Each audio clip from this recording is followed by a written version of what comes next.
Good morning and welcome to the Royal Swedish Academy of Sciences and this press conference about the Nobel Prize in Physics. It's good to see all of you here today, and I would also like to welcome all those who are watching this press conference over the internet or on TV. I'm Göran Hansen. I'm the Secretary General of the Academy, and with me today I have two members of the Nobel Committee for Physics. On my right, Hans Hansson, who is the chairman of the committee, and on my left, Professor John Wetlaufer, who is also a member of the committee. The Academy met in session this morning. We have taken the decision on the Nobel Prize in Physics. We have contacted the laureates, and now we're here to tell you about it. I will read the announcement first in Swedish and then in other languages. Professor Hansson will make some remarks on behalf of the Nobel Committee, and Professor Wetlaufer will present to you the science behind the prize. Kungliga Vetenskapsakademin har idag beslutat att utdela 2021 års Nobelpris i fysik för banbrytande bidrag till vår förståelse av komplexa fysikaliska system. Den ena hälften av priset utdelas gemensamt till Shukuro Manabe och Klaus Hasselmann för fysikalisk modellering av jordens klimat, kvantitativ analys av variationer och tillförlitlig förutsägelse av global uppvärmning. Den andra hälften av priset går till Giorgio Parisi för upptäckten av hur oordning och fluktuationer samverkar i fysikaliska system från atomära till planetära skalor. The Royal Swedish Academy of Sciences has today decided to award the 2021 Nobel Prize in Physics for groundbreaking contributions to our understanding of complex physical systems. One half of the prize is awarded jointly to Shukuro Manabe and Klaus Hasselmann for the physical modeling of Earth's climate, quantifying variability and reliably predicting global warming. The other half goes to Giorgio Parisi for the discovery of the interplay of disorder and fluctuations in physical systems from atomic to planetary scales. Die Königliche Schwedische Akademie der Wissenschaften hat heute beschlossen, den Nobelpreis für Physik des Jahres 2021 zu verleihen. Eine Hälfte geht gemeinsam an Shukuro Manabe und Klaus Hasselmann für das physikalische Modellieren des Klimas der Erde, die quantitative Analyse von Variationen und die zuverlässige Vorhersage der Erderwärmung. Die andere Hälfte geht an Giorgio Parisi für die Entdeckung, wie das Zusammenspiel von Unordnung und Fluktuationen physikalische Systeme von der atomaren bis hin zur planetarischen Ebene bestimmt. L'Académie royale des sciences de Suède a décidé ce jour d'attribuer le prix Nobel de physique 2021 avec une moitié conjointement à Shukuro Manabe et Klaus Hasselmann pour la modélisation physique du climat de la Terre, l'analyse quantitative des variations et la prédiction fiable du réchauffement climatique. Et l'autre moitié à Giorgio Parisi pour la découverte de comment le désordre et les fluctuations interagissent dans les systèmes physiques d'échelle atomique à planétaire. Korolievskaja Akademija nauk решила сегодня присудить Нобелевскую премию по физике одну половину Porvnu Shukuro Manabe и Klaus Hasselmann за физическое моделирование климата Земли, количественный анализ вариаций и надежный прогноз глобального потепления. А вторую половину Giorgio Parisi за открытие того, как беспорядок и флуктуации взаимодействуют в физических системах от атомных до планетарных масштабов. And you see the new Nobel laureates on the screen above us. Here are some brief biodata. Shukuro Manabe was born in 1931 in Shingu in Japan. He got his PhD from the University of Tokyo, and he is, since many years, senior meteorologist at Princeton University in the United States. Klaus Hasselmann was born in Hamburg in Germany, also in 1931. He got his PhD from the Georg August Universität in Göttingen, and he's now at the Max Planck Institute for Meteorology in Hamburg. Giorgio Parisi was born in 1948 in Rome, in Italy. He got his PhD at La Sapienza Università di Roma in 1970, and he remains at La Sapienza as professor. With that, I'd like to ask Tors Hans Hansson to make some remarks on behalf of the Nobel Committee. Hans, please. Thank you. So, many of you might believe that physics is only about simple and ordered phenomena, like the Earth in its perfectly elliptical orbit around the sun, or atoms that are in perfect crystal structures, or electric currents that flow predictably from the socket through the lamps or to your refrigerator. But physics is much more than this. One of the basic tasks of physics is to use basic theories of matter to explain complex phenomena and processes. Like how materials like glass are structured, or what is the development of the Earth's climate. These studies require deep intuition for what structures and what progressions are essential, and also mathematical ingenuity in order to develop the models and the theory that describes them. Things at which this year's laureates are true masters. Thank you, Hans. John Wettlaufer, please tell us more about the science behind the prize. The floor is yours. Thank you.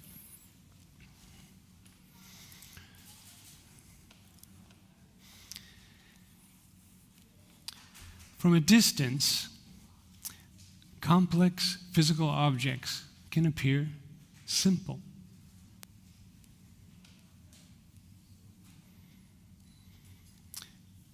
From atoms to planets, taking a closer look always reveals structure.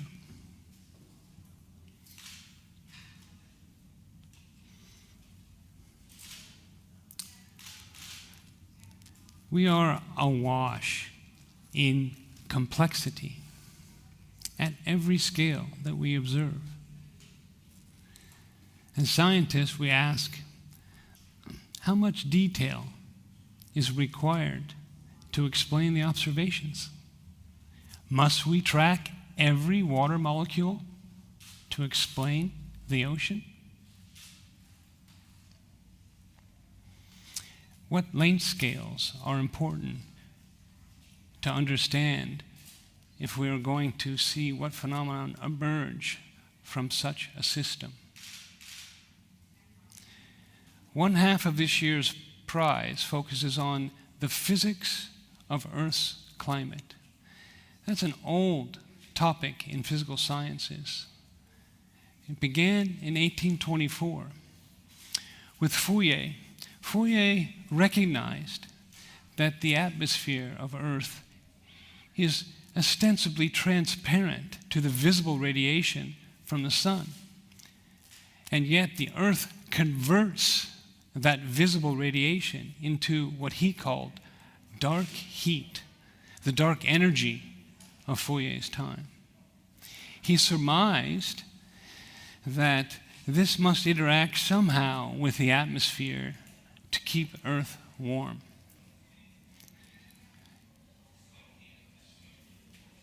Scientists subsequently measured in the laboratory the absorption and emission of what we now call infrared radiation, Fourier's dark heat. And it was to take 70 years before Svante Arrhenius took these observations and these measurements and combined them in the first mathematical model of climate. And he predicted that if the concentration of greenhouse gases in the atmosphere increased, so too would the temperature of the Earth.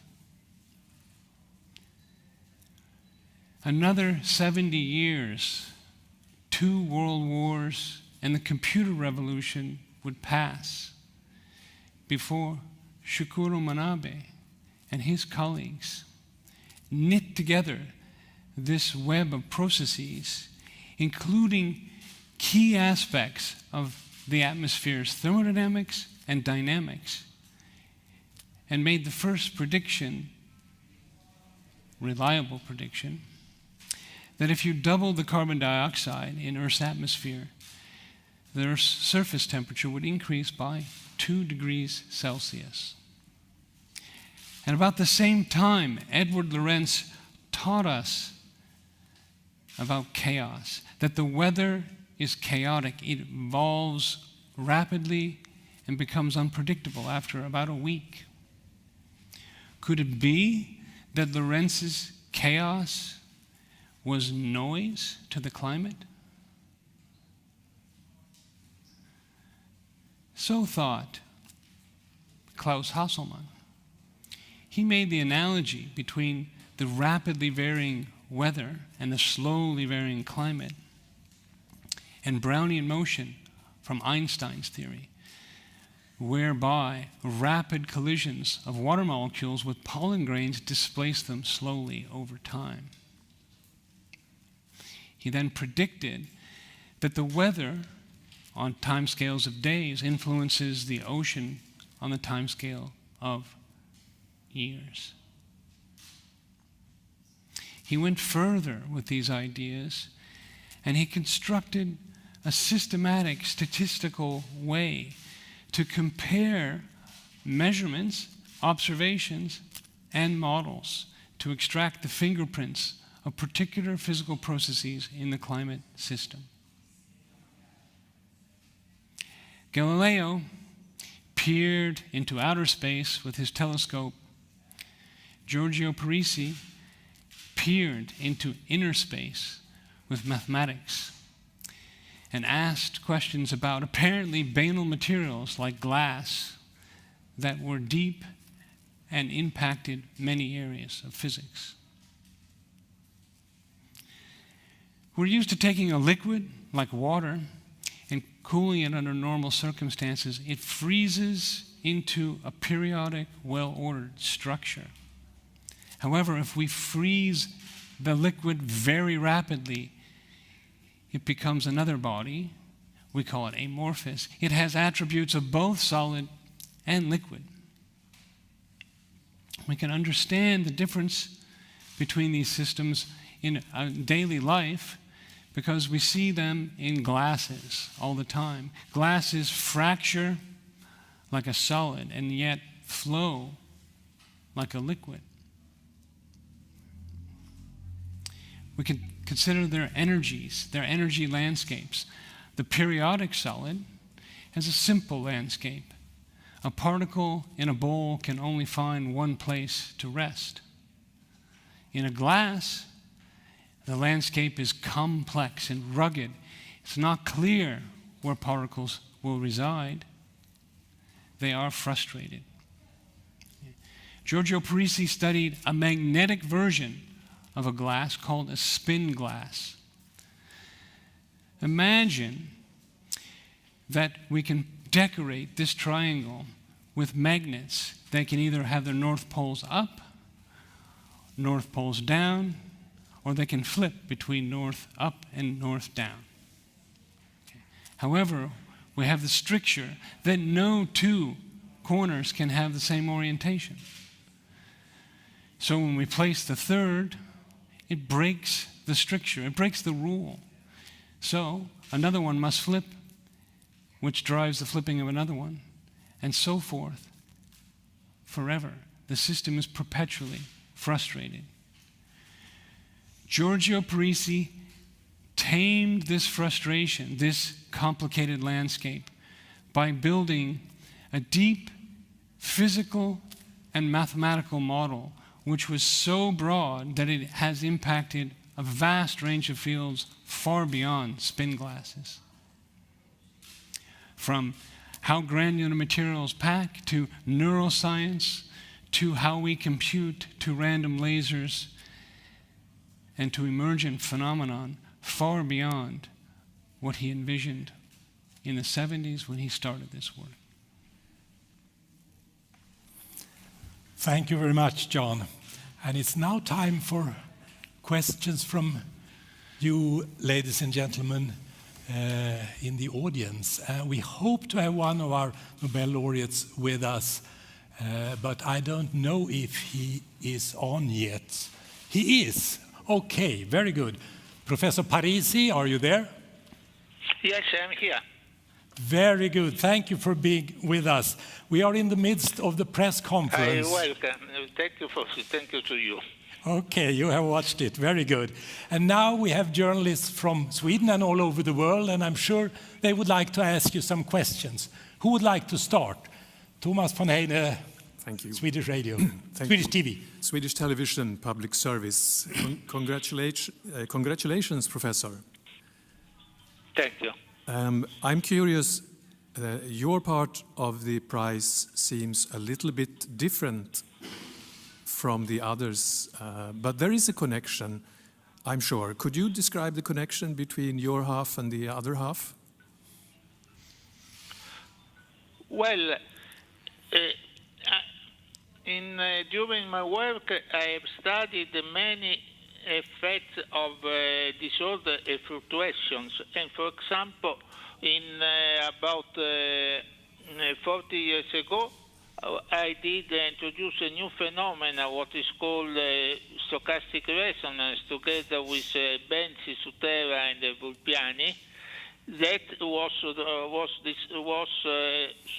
supposed to give a qualitative description of the phenomena of glaciation, of big glaciation, and give some qualitative explanation of the periodicity of qualitative and quantitative explanation of the periodicity of 100,000 years. So this idea, this was not directly related to spin glasses, but was part of my study of interplay between fluctuation in physical system. Thank you. Thank you. David Keaton over there. From the Associated Press. Congratulations, Professor, on this award. This award comes just a few weeks before the COP26 kicks off in the United Kingdom. Do you have a message for world leaders that will be gathering to take decisions on ways to limit climate change, given the work that you've done, and today as a Nobel laureate, do you have a message for them? Well, I think that it is urgent, it's very urgent that we take a very strong decision and we move a very strong pace, because we are in a situation where we can have negative, positive feedback, and that may accelerate the increase of temperature. So it's clear that for the future generation, we have to act now in a very fast way, and not with a strong delay. Thank you. We have to act now. That was the message from Professor Parisi. More questions? Yes, sir. Yes, gentleman over there. Yes, Daniel Ingmo, Express, and congratulations, Mr. Parisi. I would like to ask you, thank you, if you were expecting this award and how you reacted when you got the news. Well, I was very happy. I mean, in some sense, I was not really expecting, but I knew that I have some chance, and so I kept the telephone near me. But I was expecting that phone call, was not expecting the phone call so early, but I was really very happy. I mean, I was not expecting, but I knew that there was some non-negligible possibility. Right. Any more questions? Yes, Maria Gunther. Yes, this is Maria Gunther from Dagens Nyheter. Congratulations to your prize. You have been working in many different fields in physics. What are you working on now? Well, I'm working on, for the present moment, I work to understand better the physics of glasses. There are many questions that are not really understood. And also I'm doing some part of the time I'm following the pandemics of COVID, try to understand more precisely which is the situation, which is the correlation between different events and so on, because you see once that one has events, this data, big data, it is very important to follow with different techniques, with different viewpoints. Yes, are there more questions? David Keaton has one more question, and then don't be shy, the rest of you. You have your chance now. David Keaton. Thank you. David Keaton again from Associated Press. 2021 saw a great number of extreme weather events, from storms, floodings to heat waves. In your opinion, Professor, how important is it to truly understand weather patterns, and how can this understanding help prevent further catastrophes? Look, there are many, many things that we do understand by weather, and also with the fact of the contribution of the other two, or Sukuru or Manabe, Klaus Assmann. So this is very important. It's clear that there are still some details that we have to understand, because we have to understand the role of ocean and so on.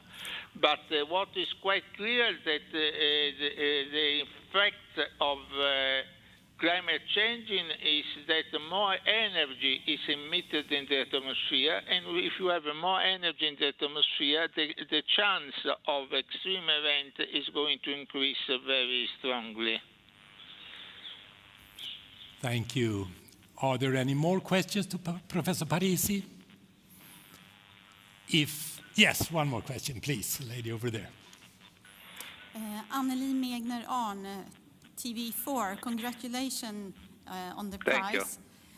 Yes, I wonder, when you find these spin glasses and how they fluctuate, is it a little bit like artificial intelligence? I mean, there are so many different ways in which they can form, so I wonder if you can shed some light on that, how you sort of get into the clue of this. Well, the point is that glasses, a system like glasses, are very familiar in nature, and also complex objects that we normally see, but we don't recognize as complex. So one has to make from one side some kind of general theory and some specialized this theory to the particular object that you want to study. Great. There we got some light through the spin glass. One more question. Yes, from Lundagård, students' newspaper in Lund University. Please. Yes, thank you so much, and congratulations on the prize. As a student magazine, we're wondering, how will you celebrate this prize? How do I celebrate? Well, I really had not the time to think about, because also with COVID restriction, we cannot have a very big celebration, but I think that I should do something, but I'm not really decided. Well, Professor Parisi, when you can travel again, I'm sure the students in Lund will throw a great party for you. Yes, we will. Oh, yes, I believe so. Thank you. We're glad to have you. Any more questions to Professor Parisi? If not, thank you very much, Professor Parisi, for being with us at the press conference, and congratulations again to your Nobel Prize. Okay, thank you so much. Goodbye. Bye-bye. And now, are there any questions to the panel? please. Do you want me to ask in Swedish or English? We can continue in English. Okay. As been said, these are quite different prices. What is the link between them? Hans? So it is a divided price. We should say that first. It is two pieces to this price. But there is also, as you saw, it was an overreaching, description of the price, which indicates that although these are two parts, two different prices, it's divided into two, it's not one price. But there is the common theme that has to do with disorder, that has to do with fluctuations, that has to do with how disorder and fluctuations together, if you understand it properly, can give rise to something that we can understand and something that we can predict. We can predict what is happening with the climate in the future if we know how to encode the chaotic weather, as Professor Wettlaufer told you about. And in the spin glasses, although it's a very complicated system, it's a hidden structure that you can discover if you analyze it in the correct way. And the correct way to analyze it was exactly what Professor Parisi discovered. Any more questions?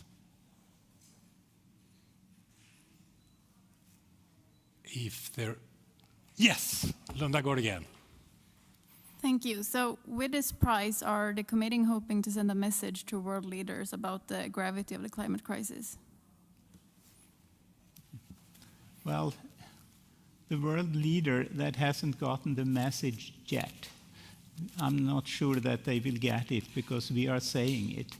But it's a physics prize. And what we are saying is that the modeling of climate is solidly based in physical theory and well-known physics. Yeah, you could say that the notion of global warming is resting on solid science. That's a message. John, you want to add? I'll just emphasize that we have recognized here, I think, as you may have seen in the presentation, the real core of how climate has been understood and modeled from sort of its inception. And so our message is that we believe in physics, and that we're recognizing that emergent phenomena sometimes require you to look at all the individual complicated physical mechanisms and knit them together to make a prediction. And back to the question here, the overarching theme really does wed these two approaches. Giorgio Parisi's work looks at the underlying disorder and fluctuations and predicts emergent behavior. And the link between his work and Shukuro Manabe's work is the recognition by Klaus Hasselmann that fluctuations are key for predictability.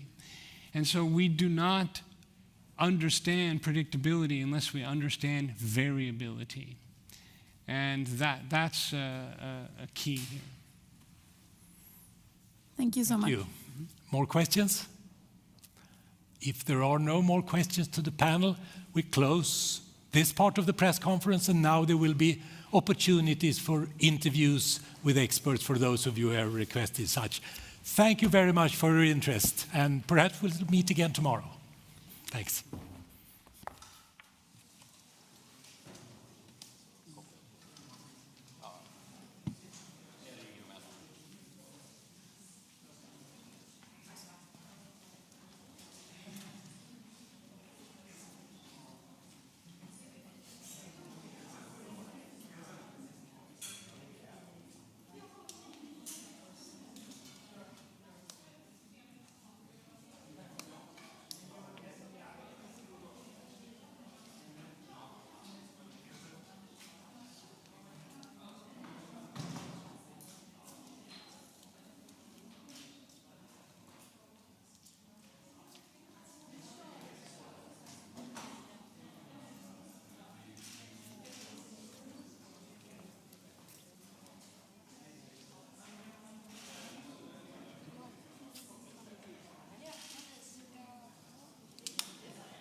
Professor John Wetlaufer, could you summarize what this year's Nobel Prize is about? Yes. The overarching theme is what we could think about as an umbrella of complex physical systems.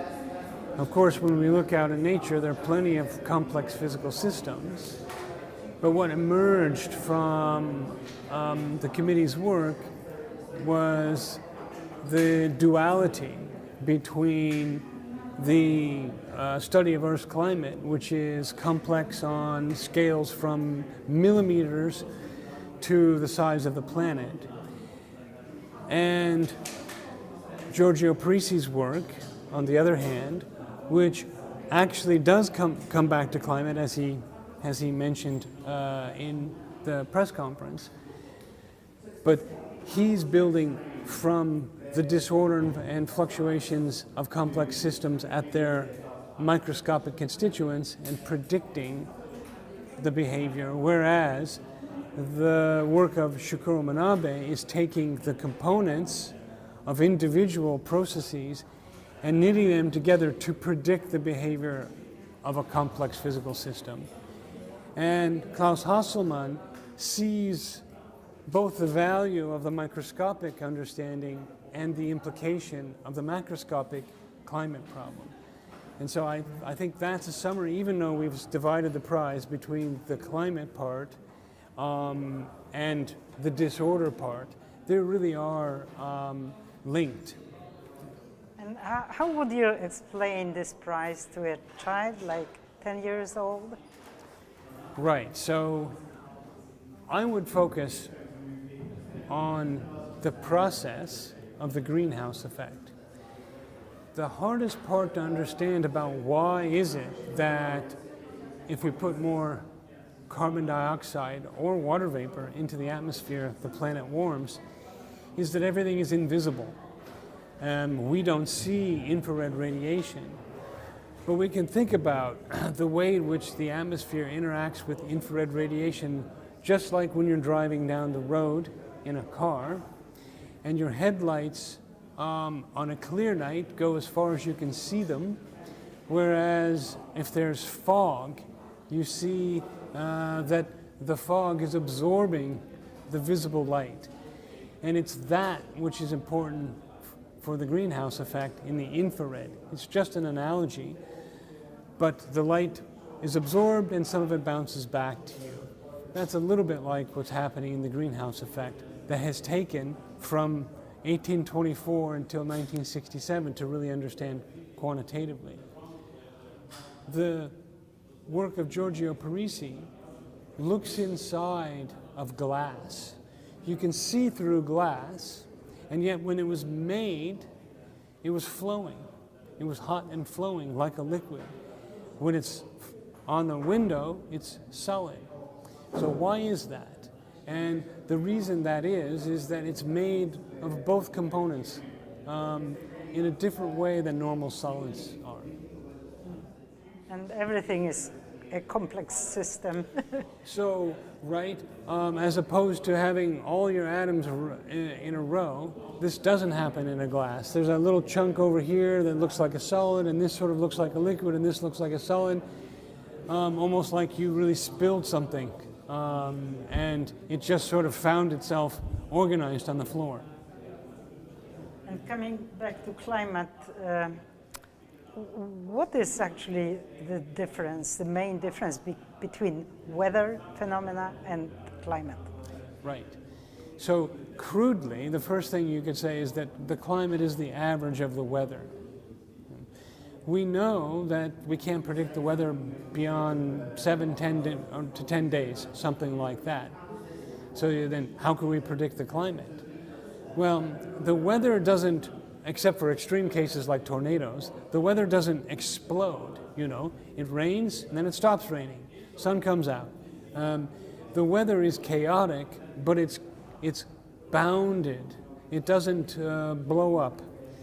And the climate is taking big steps through the weather. And so it sees some average on the big steps that it takes. And we know you know, it's very predictable that on average the temperature in Stockholm in December is, I don't know, -10. Maybe not, -7. Maybe? Yeah. We don't know. And in the summer, you know, a high temperature would be 30 degrees. And so we know how the weather behaves on these every month. And the question is, as we put more things into the atmosphere like greenhouse gases, how does climate change? How does that periodicity change? So what is the major obstacle actually to make climate predictions? Right, so people used to think it was just bigger and bigger and bigger computers. And so one direction there is to build bigger and bigger and bigger computers, which people have done. It gives you more and more realism. But it's not clear that that will actually solve the problem, because we cannot track the smallest scales in the climate. And so the impediment is, how do we numerically and mathematically resolve the small scales and yet still march the climate on in these broad steps? And that's a very, very contemporary area of research. And Klaus Hasselmann's thinking actually has driven that. So how come the Nobel Prize is awarded this year? In climate, you mean? Oh. Well, there's a problem with trying to understand the physics of climate as opposed to a laboratory experiment. In a laboratory experiment, you go in on a Monday morning and you do your experiments today, and you have your results today or tomorrow. Our observations are till right this second, and then to the next second, to the next second. So we only know the future by making predictions. And so we want to recognize the veracity of basic physical arguments and models in trying to predict the future. However uncertain that is, we need to embrace the prediction and its uncertainty. And that's what happened now. That's, you know, so we could have said, well, why this today and why not, you know, last year? Well, there's a lot of things to choose from, and it seems reasonable now, given that the principal architects of this have been doing their work since the 60s, that it makes sense to recognize this with such a prize at this time. So let's come back to the Nobel laureates this year. Did you talk to them? What did they say? So we called them right before the press conference, and we had trouble getting a hold of Giorgio Parisi, and then he finally answered, and he was very excited. He also recognized, we described to him the prize, he also very clearly recognized the importance of the other part of the prize, which I thought was typical of him, of his insightfulness, because he's worked across so many different areas. And then we spoke to Klaus Hasselmann, and then we spoke to Shukuro Manabe, and Klaus Hasselmann was dumbfounded, and he knows Shukuro Manabe but not Giorgio Parisi, and he was very, very pleased, as anyone would be. And I would say Shukuro Manabe was, to use an American English term, gobsmacked. He said, but I'm just a climatologist. And I think that's the point, is that we explained to him our rationale, and that he really did construct the models from which all future climate models were built. And I think that scaffolding is essential for the improvement of predictions of climate. My last question would be, what makes you excited about this year's prize? Well, first of all, what makes me most excited is that the physics is exciting, you know, and so we learned an enormous amount from our own research on the committee and from the international community. So in a very selfish way, digging very deep into the history and all of the science that led up to their discoveries that are being awarded is just liberating, you know.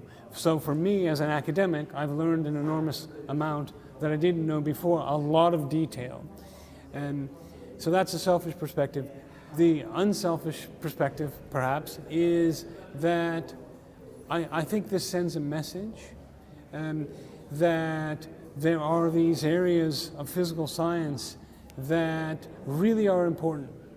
And you would think that they were also not connected, but they are, on a fundamental way. They're connected. And I think that shows not just the world, but the scientific community, how these things are interwoven.